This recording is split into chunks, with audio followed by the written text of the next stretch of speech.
Bismillahirrahmanirrahim. Assalamualaikum warahmatullahi wabarakatuh.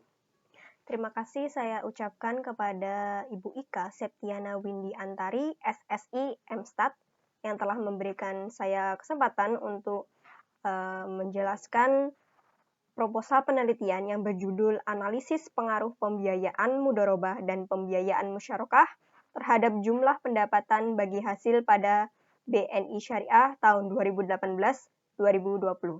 Sebelumnya perkenalkan, nama saya Fani Umi Khalifah, mahasiswa semester 5 jurusan Perbankan Syariah dengan nomor NIM 402190133.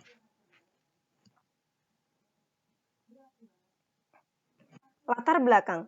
Indonesia itu sebenarnya dikatakan dengan penduduk yang mayoritasnya beragama Muslim. Kemudian, seiring berjalannya waktu, itu muncul kebutuhan adanya lembaga keuangan untuk melakukan transaksi berdasarkan prinsip syariah. Nah, lembaga keuangan tersebut dinamakan atau lebih sering disebut dengan bank syariah. Bank syariah sendiri memiliki fungsi lain sebagai lembaga intermediasi yang berarti menghimpun dana dari masyarakat dan disalurkan kembali berupa pembiayaan. Pada bank syariah itu terdapat penghimpunan dana itu berupa deposito, giro, dan tabungan. Penghimpunan dana ini sebenarnya sama dengan penghimpunan dana yang ada pada bank konvensional. Yang membedakan hanya pada mekanisme kerjanya.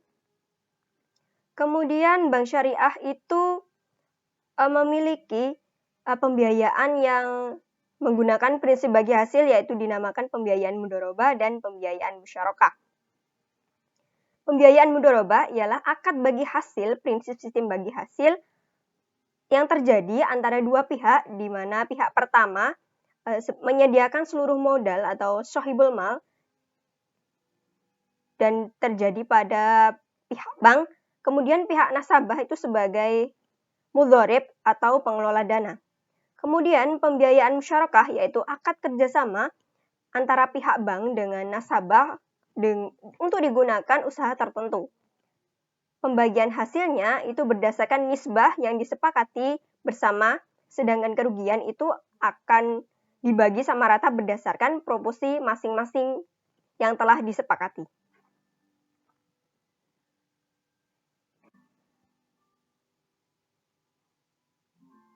Pada tabel 1.1 itu menunjukkan laporan keuangan tahunan pembiayaan mudharabah, pembiayaan musyarakah, dan pendapatan bagi hasil pada BNI Syariah tahun 2018 hingga 2020. Nah, berdasarkan tabel tersebut itu menunjukkan bahwa jumlah pendapatan bagi hasil pada BNI Syariah terus mengalami peningkatan. Akan tetapi terdapat perbedaan pada data triwulan 4 tahun 2018 yang menggambarkan jika pembiayaan mudharabah dan musyarakah itu mengalami penurunan, tetapi pendapatan justru mengalami peningkatan. Selanjutnya yang terjadi pada triwulan 1 tahun 2019, yaitu yang menunjukkan bahwa pembiayaan musyarakah itu meningkat, namun pendapatan bagi hasil menurun. Keadaan lain itu juga terjadi pada triwulan 2 tahun 2020 yang menunjukkan bahwa pembiayaan mudharabah dan pembiayaan musyarakah itu menurun, tetapi pendapatan bagi hasil justru mengalami peningkatan. Kemudian secara teori, menurut M. Shafi'i Antonio dan Irfan Shawki Bey mengatakan pembiayaan meningkat maka pendapatan bagi hasil akan meningkat. Begitu pula sebaliknya, apabila pembiayaan menurun maka jumlah pendapatan bagi hasil juga akan menurun.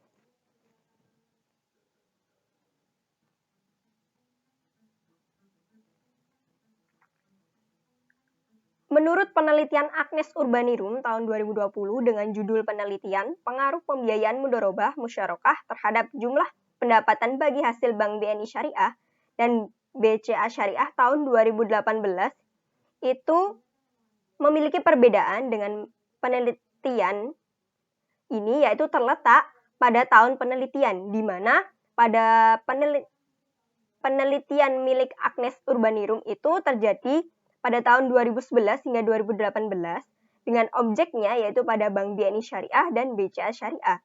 Sedangkan pada penelitian ini hanya menggunakan satu objek yaitu Bank BNI Syariah dengan periode tahun 2018 hingga 2020. Kemudian penelitian selanjutnya yaitu yang dilakukan oleh Anita Mega Utami tahun 2011 yang menyatakan bahwa pembiayaan mudharabah memiliki pengaruh yang positif terhadap pendapatan BMT Bina Umat Sejahtera Pondok Gede. Pada penelitian Anita Mega Utami ini memiliki hasil penelitian yaitu sejalan dengan yang dilakukan dengan Daryani 2018 yang menyatakan bahwa pembiayaan musyarakah itu berpengaruh positif terhadap peningkatan pendapatan usaha kecil. Berdasarkan penjabaran pada latar belakang di atas, itu penulis itu menarik untuk menguji apakah pembiayaan mudharabah dan pembiayaan musyarakah memiliki pengaruh besar terhadap pendapatan bagi hasil pada Bank BNI Syariah periode tahun 2018 sampai 2020.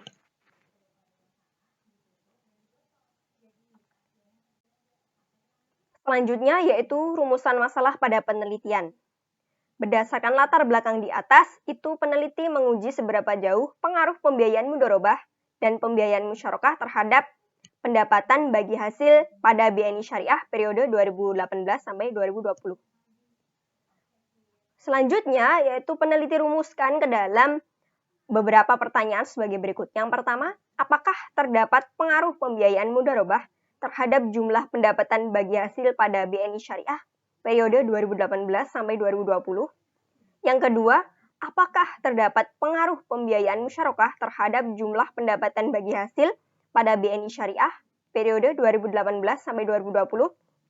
Dan yang ketiga, apakah pembiayaan mudharabah dan pembiayaan musyarakah secara simultan berpengaruh terhadap jumlah pendapatan bagi hasil pada BNI Syariah periode 2018 sampai dengan periode 2020.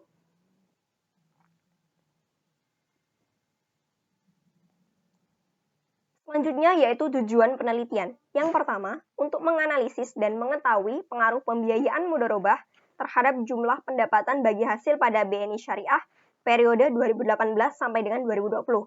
Untuk menganalisis dan mengetahui pengaruh pembiayaan musyarakah terhadap jumlah pendapatan bagi hasil pada BNI Syariah 2018 sampai dengan 2020.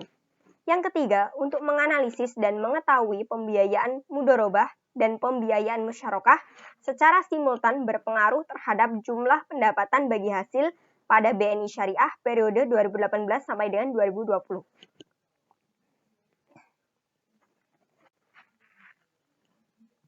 Selanjutnya yaitu landasan teori. Yang pertama, pada landasan teori yaitu menjelaskan manajemen pembiayaan bank syariah. Manajemen pembiayaan bank syariah sendiri itu memiliki arti proses perencanaan, pengorganisasian, pengkoordinasian, pengontrolan sumber daya oleh bank dalam menjalankan kegiatan operasional dengan prinsip syariah pada saat pemberian fasilitas kepada pihak lain. Dalam manajemen pembiayaan bank syariah ini mencakup 3 pembiayaan. Yang pertama, pembiayaan murabahah dan istina. Yang kedua, pembiayaan ijarah dan IMBT. Dan yang ketiga, pembiayaan mudharabah. Landasan teori yang kedua yaitu menjelaskan tentang pembiayaan mudharabah. Pembiayaan mudharabah sendiri berarti akad kerjasama antara dua pihak di mana pihak bank bertindak sebagai sohibul mal yang menyediakan keseluruhan modal dan nasabah sebagai mudharib atau pengelola dana. Pada pembiayaan mudharabah ini tercatat fatwa DSN MUI dengan nomor 07 DSN MUI garing 4 tentang pembiayaan mudharabah atau qirot. Kemudian, skema pembiayaan mudharabah. Pada skema ini bisa dijelaskan bahwa nasabah dan bank menyepakati akad mudharabah untuk menambah modal usaha nasabah. Yang kedua, modal dari bank itu 100% dan nasabah bertindak sebagai pengelola. Yang ketiga, keuntungan yang diperoleh antara bank dan nasabah secara keseluruhan sesuai dengan nisbah yang tertera dalam akad. Dan yang keempat, jika mengalami kerugian, secara keseluruhan akan ditanggung oleh pihak bank.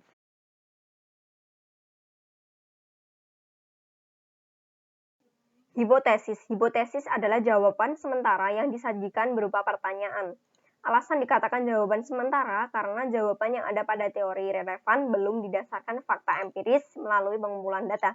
Dengan hipotesis, penelitian menjadi lebih terarah penelitiannya sehingga memudahkan peneliti ketika melakukan penelitian nantinya saat di lapangan, baik sebagai proses pengambilan objek penelitian maupun dalam pengumpulan data. Hipotesis yang diajukan dalam penelitian ini yang pertama yaitu pengaruh pembiayaan mudharabah atau X1 terhadap jumlah pendapatan bagi hasil. HA1 yaitu pembiayaan mudharabah berpengaruh terhadap jumlah pendapatan bagi hasil. H01 yaitu pembiayaan mudharabah tidak berpengaruh terhadap jumlah pendapatan bagi hasil. Yang kedua, pengaruh pembiayaan musyarakah atau X2 terhadap jumlah pendapatan bagi hasil.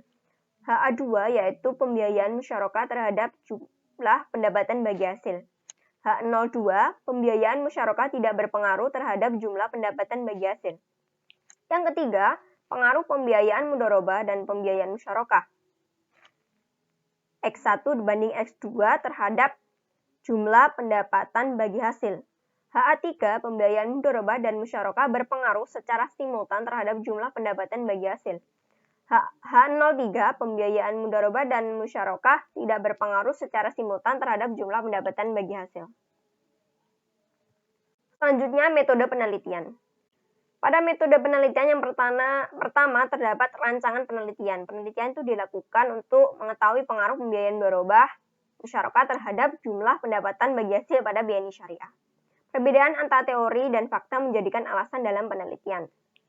Dalam penelitian ini, rasio keuangan diperoleh melalui data statistik yang dipublikasikan oleh BSI mengenai laporan keuangan triwulan. Data rasio keuangan yang dipakai dalam bentuk triwulan mulai dari awal bulan Januari 2018 hingga akhir bulan Desember 2020. Jenis penelitian ini penelitian kuantitatif dengan data sekunder baik variabel pembiayaan mudharabah dan musyarakah serta jumlah pendapatan bagi hasil perbankan syariah di Indonesia. Kemudian pengelolaan data menggunakan software IBM SPSS Statistik versi 22.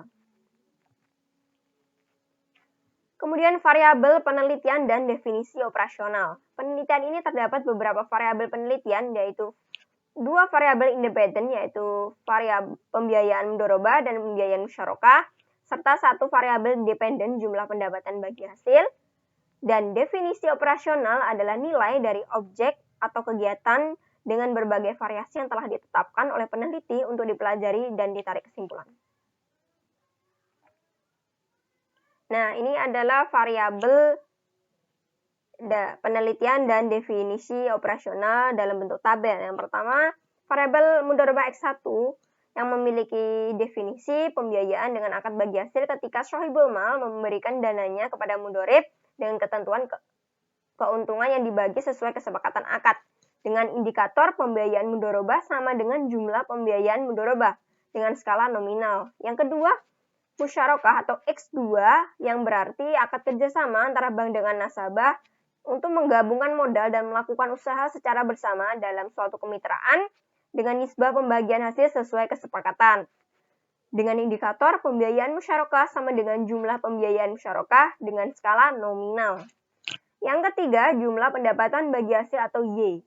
Bagi hasil ialah pembagian atas hasil usaha yang telah dilakukan oleh pihak bank yang melakukan akad atau perjanjian.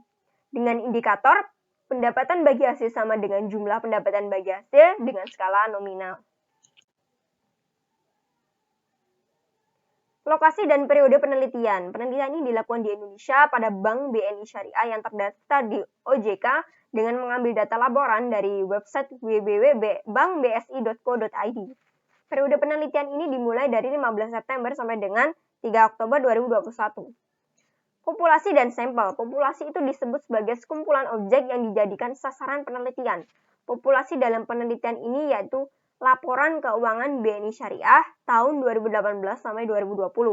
Dengan sampel yaitu pada penelitian sampel pada penelitian ini ialah BNI Syariah. Jenis dan sumber data. Jenis yang digunakan yaitu data sekunder karena mengambil data laporan keuangan triwulan BNI Syariah periode 2018 sampai dengan 2020. Sumber data yang diperoleh melalui penelusuran dari media internet, yaitu laporan keuangan triwulan pada BNI Syariah periode 2018 sampai dengan 2020 dari website resmi yang bersangkutan, yaitu www.bankbsi.co.id. Kemudian metode pengumpulan data itu dilakukan dengan dua cara. Yang pertama, studi pustaka, yaitu mengumpulkan data dan teori yang relevan terkait permasalahan yang akan diteliti melalui studi pustaka atau literatur dari artikel, jurnal, buku, dan skripsi.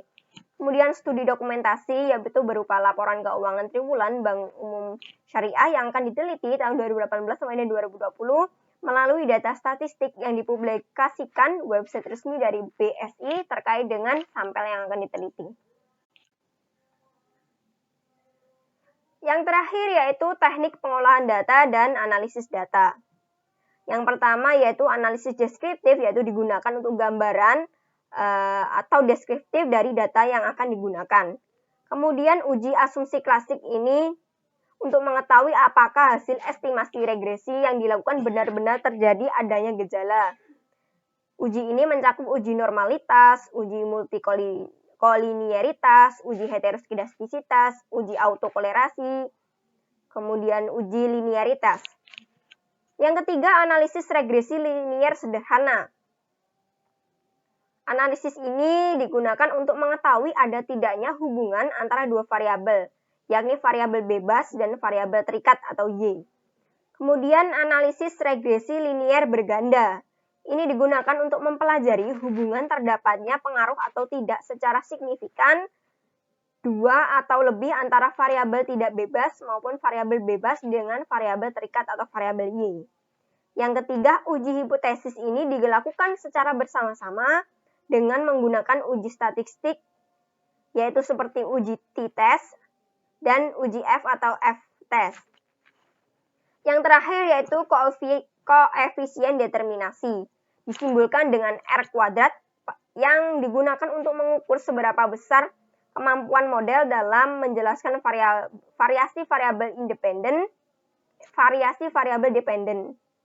Sebenarnya koefisien determinasi ini digunakan untuk mengukur besarnya persentase pengaruh seluruh variabel independen dalam model regresi terhadap variabel dependen.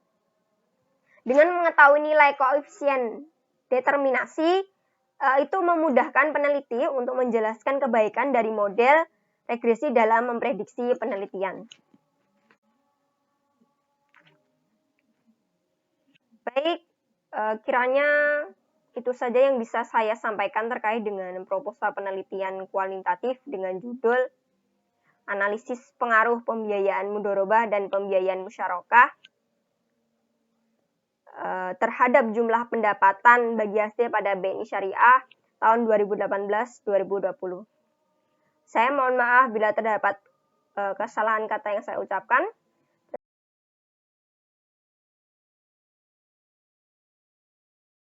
Wassalamualaikum warahmatullahi wabarakatuh.